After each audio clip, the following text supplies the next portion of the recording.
Hello guys, this is Zair Khan. You guys are watching I Can Do. If you guys are interested in making your communication skills better, you are on the right place. In this video, we're going to learn can versus could. If you want to know the difference between can and could, and you want to know how to make, and you also want to do speaking practice about can and could, so you have to watch complete videos so that you can know how to use can and could and how to do speaking practice. At first, मैं आपको ये बताऊंगा कि हम can को और could को बनाते कैसे हैं और इनका मतलब क्या होता है। सबसे पहले कैन को देखते हैं। कैन का मतलब होता है सकता। क्या मतलब होता है? सकता। कैन मीन सकता। जिस तरह आप उर्दू में कहते हैं मैं लिख सकता हूँ, मैं बोल सकता हूँ, मैं पढ़ा सकता हूँ, मैं गा सकता हूँ, तो इस तरह के जुमलों के लिए हम यूज़ करते हैं कैन को।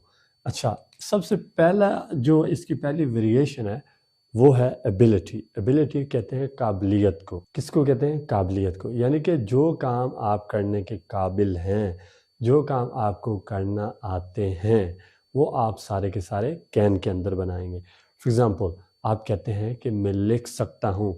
अब लिखना आपकी काबिलियत है, आपकी एबिलिटी है। आप कहते हैं मैं इंग्लिश बोल सकता हूँ। अब इंग्लिश बोलना आपकी क्या है? एबिलिटी है, काबिलियत है, यानी कि ये काम आपको करना आता है। तो देखते हैं इसको बनाएंगे कैसे। सबसे पहले सब्जेक्ट है हमारे पास आई। देखिए, सब्जेक्ट वो होता है जिसके बारे में जुमला होता है। अगर जुमला मेरे बारे में है, मैं सब्जेक्ट हूँ, आपके बारे में तो आप सब्जेक्ट हैं। या जो जुमले के अंदर काम करता है वो सब्जेक्ट होता है। वो कौन काम कर रहा है भाई? ये बंदा काम कर रहा है, मैं कर रहा हूँ। सो आई इज सब्जेक्ट है। उसके बाद हमारा टॉपिक है कैन, तो हमने वही यूज किया कैन। उसके बाद आपने वर्ब की फर्स्ट फॉर्म यूज करनी है। वर्ब काम को कहते हैं। वर्ब की फर्स्ट फॉर्म, वर्ब की फॉर्म्स होती हैं फर्स्ट, सेकंड, थर्ड, लेकिन आपने कौन सी यूज करनी है? फर्स्ट। वो हमारे पास क्या है? राइड। राइड का मतलब होता है चलाना। किसका चलाना? बाइक का। ऑब्जेक्ट क्या है? Bike. I can ride a bike. मैं बाइक चला सकता हूँ। क्या मतलब हुआ? मैं बाइक चला सकता हूँ। दोबारा से देख लेते हैं। सब्जेक्ट है हमारे पास शी। उसके बाद हमारा टॉपिक है कैन, हमने वही यूज किया कैन। फर्स्ट फॉर्म आपने यूज करनी है दैट इज सिंग, और ऑब्जेक्ट है song. She can sing a song, वो गाना गा सकती है। इसका मतलब ये हुआ कि उसे गाना गाना आता है।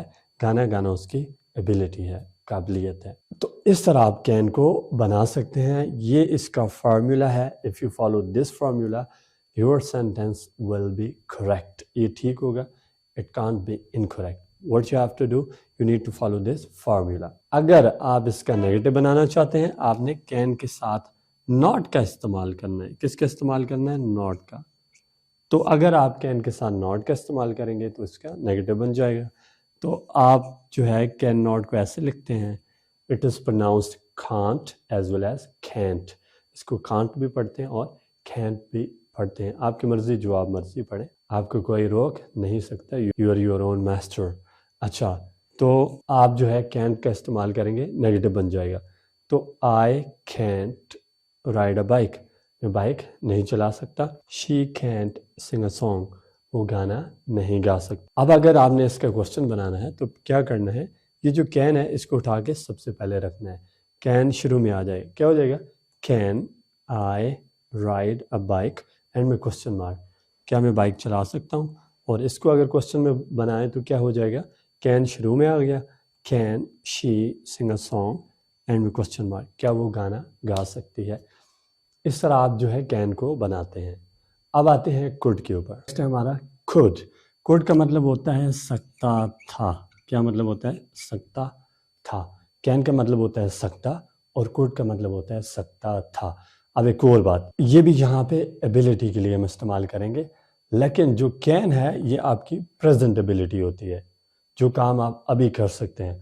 और जो कुड है ये आपकी पास्ट एबिलिटी होती है, जो काम आप पास्ट के अंदर कर सकते थे।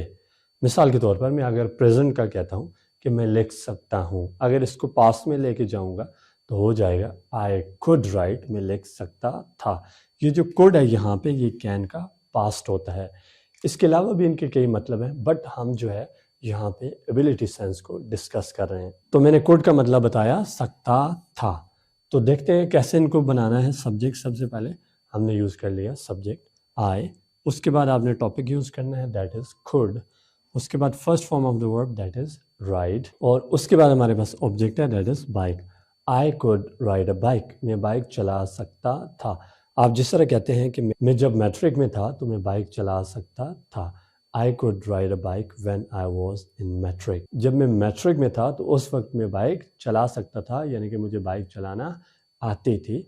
ये पास्ट की बात है। Once again subject that is she, topic है हमारा कुड, हमने कुड यूज किया। फर्स्ट फॉर्म आपने यूज करनी है दैट इज स्पीक, और ऑब्जेक्ट है हमारे पास इंग्लिश। तो जुमला बन गया शी कुड स्पीक इंग्लिश, वो इंग्लिश बोल सकती थी। मिसाल के तौर पर मैं एक लंबा जुमला बनाता हूँ, मैं कहता हूँ she could speak English when she was in matric. जब वो मैट्रिक में थी तो वो इंग्लिश बोल सकती थी, उसको इंग्लिश बोलना आती थी। उस वक्त भी वो लायक बच्ची थी, मेरी तरह नालायक नहीं थी। तो ये होता है पास्ट। अभी देखिए मैं आपको प्रेजेंट पास्ट का फर्क बताता हूँ। अब मैं कहता हूँ मैं गा सकता हूँ, आई कैन सिंग, क्या हो जाएगा आई कैन। अगर मैं कहता हूँ मैं पास्ट में इसको लेके जाता हूँ मैं गा सकता था, तो हो जाएगा आई कुड सिंग। मैं लिख सकता हूँ आई कैन राइट, इसी को पास्ट में लेके जाएं आई कुड राइट। मैं बोल सकता हूँ आई कैन स्पीक, बोल सकता था आई कुड स्पीक। मैं पढ़ा सकता हूँ आई कैन टीच, पढ़ा सकता था आई कुड टीच। मैं वॉक कर सकता हूँ आई कैन वॉक, मैं वॉक कर सकता था आई कुड वॉक। तो ये जो है हमने एबिलिटी सेंस को डिस्कस किया और आपको पता चल गया कि प्रेजेंट में हम कैन को इस्तेमाल करेंगे, वही बात हम पास्ट में करेंगे तो हमने कुड का इस्तेमाल करना है।